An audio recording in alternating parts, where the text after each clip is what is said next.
I have a stutter. Had it since I was 7. Some days are better than others. Stress makes it worse. I've done speech therapy, exercises, all of it. It's part of me. I accepted that a long time ago.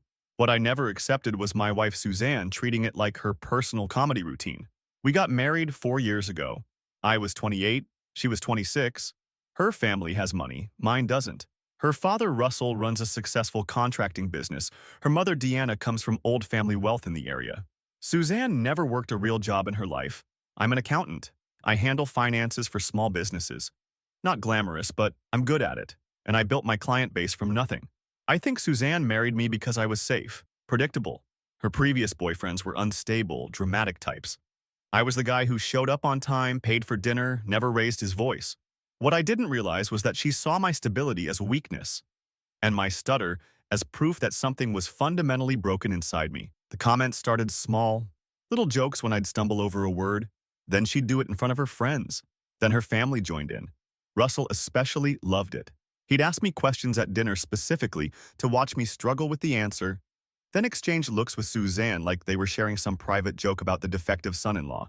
I need you to understand something about people like Suzanne's family. They don't see kindness as kindness. They see it as inventory. They look at a good, stable, reliable man and they think, oh, we can use this. And here's what kills me about people who confuse stability with weakness. They're always the first ones drowning when the boat tips over. Always, because they never learn to swim. They just learn to stand on other people. And Russell, asking questions at dinner specifically to watch this man struggle? That's not teasing. That's entertainment. That's a Roman Colosseum situation where you're watching someone fight for their dignity and you're munching on breadsticks like it's Netflix. Some people really wake up every day choosing to be the villain in someone else's origin story. But Christmas dinner last year, that was different. We were at Russell and Deanna's house. Suzanne's sister Ava was there with her husband Benjamin. I was trying to tell a story about a client situation, something work-related, nothing important, and I got stuck on a word. It happens. I paused, took a breath, tried again. Suzanne started mimicking me, not just the stutter, but the whole thing. The facial movements, the way I tense up, everything. She made her voice robotic, jerky. Then she said it. Look at him, struggling like a broken machine. Maybe if we turn him off and on again, he'll learn to speak like a normal person. Russell laughed, reached across the table and high-fived his daughter like she'd scored the winning point of some game. Deanna smiled into her wine glass. Ava looked uncomfortable but said nothing. Benjamin stared at his plate. A high five. A high five. This grown man, this father, this supposed pillar of the family. He high-fived his daughter for dehumanizing another person at Christmas dinner. You know how much you have to hate someone to do that? To celebrate their humiliation like your team just scored a touchdown? And I want everyone watching to pay attention to the other people in this scene. Deanna smiling into her wine. Ava looking uncomfortable but staying silent. Benjamin staring at his plate. This is how cruelty survives. It survives because good people convince themselves that silence is neutral. But silence at that table was a vote. It was a vote for, this is acceptable. Every single person who didn't speak up told this man, you matter less than our comfort. I sat there. I didn't yell. I didn't flip the table. I finished my food. Then I cleared everyone's plates and took them to the kitchen. I stood at the sink washing dishes while their laughter continued from the dining room. And I made a decision. Not to leave right then. Not to make a scene. But to prepare. Because I knew something they didn't. Suzanne needed me more than she understood. Her lifestyle, her credit cards, the car I co-signed, the apartment lease renewal coming up in June, her father's business accounting that I'd been handling as a favor for 2 years. All of it connected to me in ways she'd never bothered to track. I spent the next 6 months getting everything in order. Quietly, methodically, I documented every shared expense, every account with my name attached, every single financial thread that tied her comfortable life to my existence. Suzanne kept making her jokes. I kept smiling. She had no idea I was already gone. I moved out on a Thursday in June, took my name off everything I legally could, left a note with exactly one sentence. 3 days later, the first domino fell. And that's when Suzanne realized she'd been laughing at the wrong person this whole time. I'll update with what happened next, because trust me, it gets so much worse for her. This is what happens when you mistake someone's patience for weakness. You know what accountants do for a living? They track everything. They see every thread, every connection, every dollar that moves.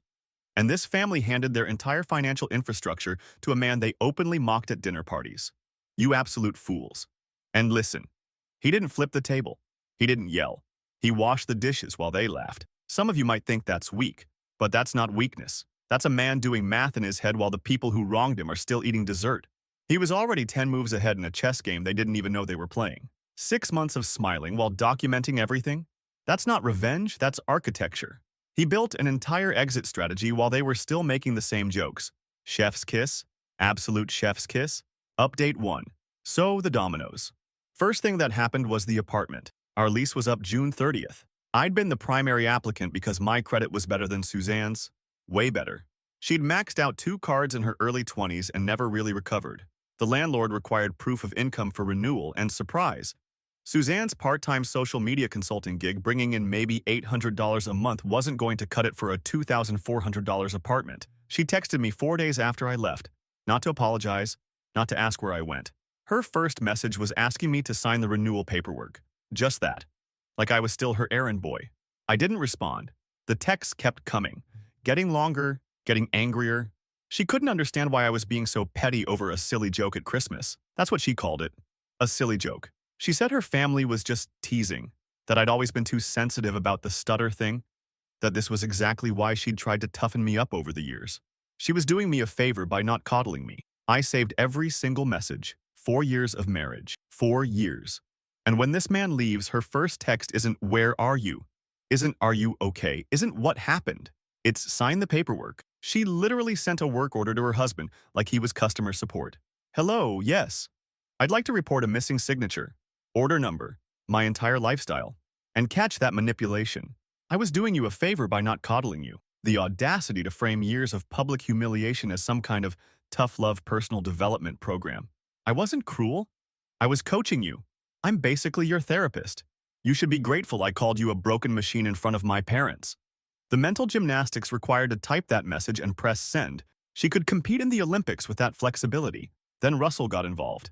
He texted me from his own phone, which he'd never done before in 4 years. Said we needed to talk about the books. See, I'd been handling the accounting for his contracting business since year 2 of my marriage, free of charge, as a favor to family. I'd organized his entire financial system, set up his quarterly tax payments, managed his payroll for 12 employees. When I left, I simply stopped doing it. I didn't sabotage anything. I didn't delete files.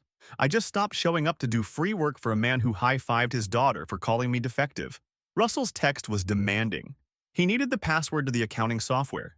He needed me to walk him through the Q2 tax filing. He needed this done by Friday. He didn't ask, he told me. I responded to that one. I told him I'd be happy to continue providing accounting services at my standard rate of $150 per hour, minimum 10 hours per month, with a signed contract. He didn't respond for 2 days. Then he called me ungrateful. Said he'd welcomed me into his family, treated me like a son, and this was how I repaid him. He said Suzanne was right about me, that I was cold inside, that the stutter wasn't the broken part. The broken part was whatever made me think I could walk away from family. I screenshot that too. Welcomed me into his family, treated me like a son. Sir, you high-fived your daughter for comparing him to a malfunctioning computer. You made him do your entire business accounting for free for 2 years while making fun of how he talks. That's not treating someone like a son. That's treating someone like an unpaid intern who you also bully. And notice how Russell's never texted him in 4 years until he needed something. 4 years of family dinners, holidays, probably birthdays, radio silence. But the moment the free labor disappears, suddenly he's got his number memorized. That tells you everything about what this man was to them. He wasn't family. He was infrastructure. He was a utility they forgot to appreciate until the lights went out. By mid-July, Suzanne had lost the apartment. She moved back in with Russell and Deanna. She told everyone I'd abandoned her with no warning, that I'd been planning this for months in secret like some kind of psychopath. She wasn't wrong about the planning part. What she didn't know yet was the second domino. Benjamin, Ava's husband, the one who'd stared at his plate during Christmas dinner while everyone laughed. He'd reached out to me the week before I left. Just a short message saying he understood why I might be making changes, and that he'd been in that dining room too. Benjamin worked for Russell, had for 3 years, and Benjamin was getting very tired of being treated like the other inadequate son-in-law. We'd been talking, and what he knew about Russell's business was about to become very relevant. Guys, remember what I said about silence being a vote? Benjamin was the one staring at his plate. He didn't speak up. But here's the thing about people who stay silent because they're scared versus people who stay silent because they approve. They remember everything. They remember what it felt like to be too afraid to say something, and they remember who made them feel that way. Benjamin reaching out is beautiful because it shows you how abusers create their own downfall. Russell spent years collecting people he could mistreat. He thought he was building an empire of people who'd never fight back, but what he actually built was a coalition of people with receipts and resentment. Never underestimate the quiet ones at the table, folks. They're taking notes. Update 2. Some of you asked about Benjamin. Fair question. Why would he help me? Simple. Russell treated Benjamin the same way he treated me, just quieter. Benjamin had worked for Russell's contracting company as a project manager for 3 years. In that time, Russell had passed him over for 2 promotions, given raises to less experienced guys, and constantly reminded Benjamin that he only had the job because he married Ava. Sound familiar? Benjamin wasn't looking for revenge. He was looking for an exit, and I had information that could help him. See, while I was doing Russell's books for free, I noticed something. Russell classified several full-time employees as independent contractors. This meant he wasn't paying their benefits, wasn't contributing to their unemployment insurance, wasn't doing a lot of things he was legally required to do. I'd mentioned it to him twice. Both times he told me to mind my own business and just make the numbers work. I never made the numbers work that way. I filed everything correctly on my end, but I kept copies of the records showing what Russell actually wanted me to do versus what I submitted. Benjamin knew about the misclassification because he processed the hiring paperwork. He also knew that at least 4 of those workers had been complaining privately about never getting benefits, despite working 50-hour weeks. In August, 3 of those workers filed complaints with the state labor board. Benjamin didn't file the complaints for them.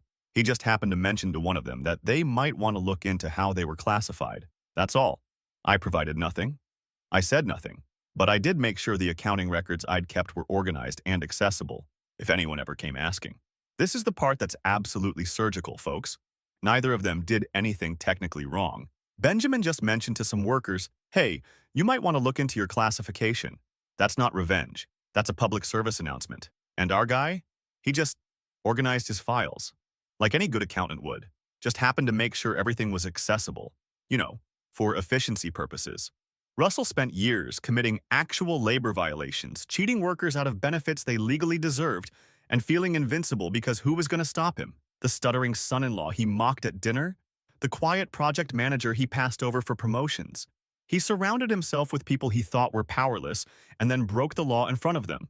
That's not confidence, that's stupidity, wrapped in a superiority complex. Russell figured out pretty quickly that something had shifted. His labor board inquiry arrived the same week. His accountant quoted him $400 an hour to untangle the mess I'd left behind. Not a mess I'd created, just the mess that existed once someone competent stopped cleaning it up for free. He sent Deanna to talk to me. She showed up at my new apartment one Saturday morning. I'd moved into a small one-bedroom across town. Nothing fancy but mine.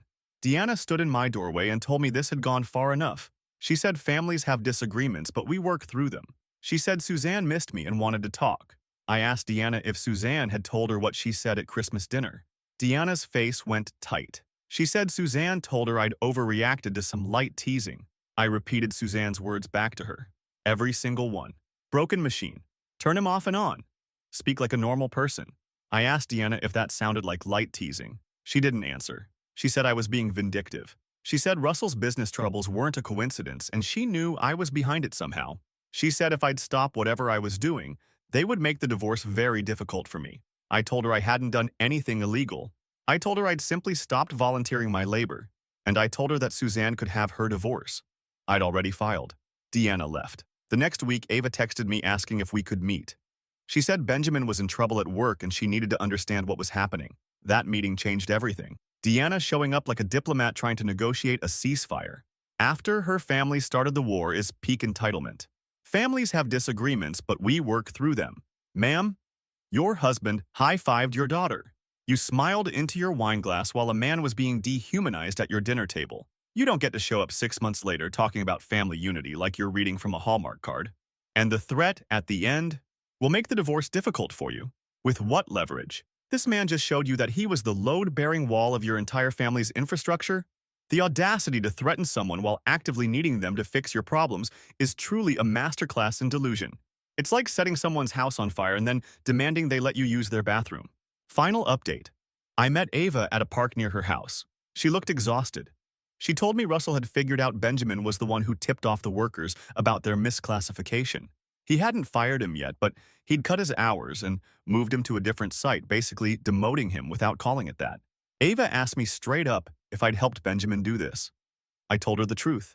I said I kept records of what Russell asked me to do with his books. I said Benjamin made his own choices. And I said Russell created this problem himself by treating people like they were disposable. She sat with that for a while.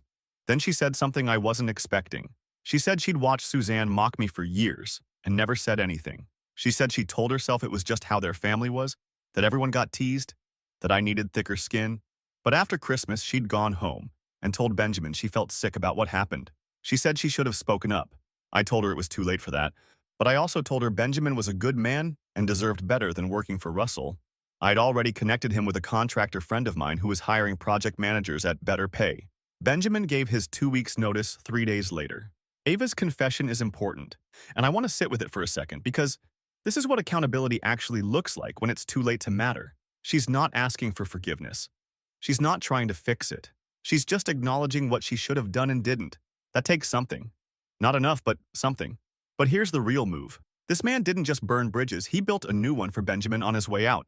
Connected him with a better job, better pay, a real exit from Russell's circus. That's character. That's someone who, even in the middle of his own justice arc, is still thinking about helping the other people who got caught in this family's destruction. He didn't just escape, he held the door open. That's when Suzanne finally lost it. She showed up at my apartment on a Saturday afternoon. I heard her before I saw her. She was in the parking lot below my window, screaming my name, telling me to come outside, telling me I'd destroyed her family and I was going to pay for it. My phone started buzzing. Ava texting me, "Please answer her. She won't leave. Dad is threatening to come over there." I went downstairs. Suzanne was standing by my car. Her face was red. Her hair was a mess. She looked like she hadn't slept in days. She started in immediately, telling me I was pathetic, telling me I'd ruined her father's business out of spite, telling me Benjamin was a traitor and I'd turned him against the family, telling me I'd never be anything more than a stuttering nobody who couldn't take a joke. I let her finish, every word. I didn't interrupt. I didn't stutter. Then I spoke. She's standing in his parking lot, screaming at his apartment, hair a mess, face red, life falling apart. And she's still calling him pathetic. The lack of self-awareness is almost impressive at this point. You're literally having a public meltdown at the home of the person you claim is beneath you. You've lost your apartment, your dad's business is crumbling, your sister's husband just quit, and you're standing in a parking lot looking like you haven't slept in a week, telling this man that he's the nobody? Ma'am, the call is coming from inside the house. And she still went back to the stutter. After everything, the labor board, the fines, the apartment, watching her whole world collapse because she underestimated one man, she still tried to use the stutter as an insult. That's not just cruel, that's pathological. That's someone who literally cannot see another human being as fully human. I told her that for 4 years I smiled through every insult. I cleared her family's plates while they laughed at me. I did her father's books for free while he treated me like garbage. I built my entire life around making her comfortable, while she built hers around making me small. I told her I wasn't pathetic. Pathetic was losing your apartment because you couldn't qualify for a lease on your own. Pathetic was watching your father's business implode because he'd rather break the law than treat workers fairly.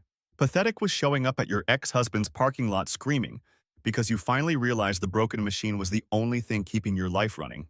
I told her the divorce papers were filed. I told her I wanted nothing from her except my freedom.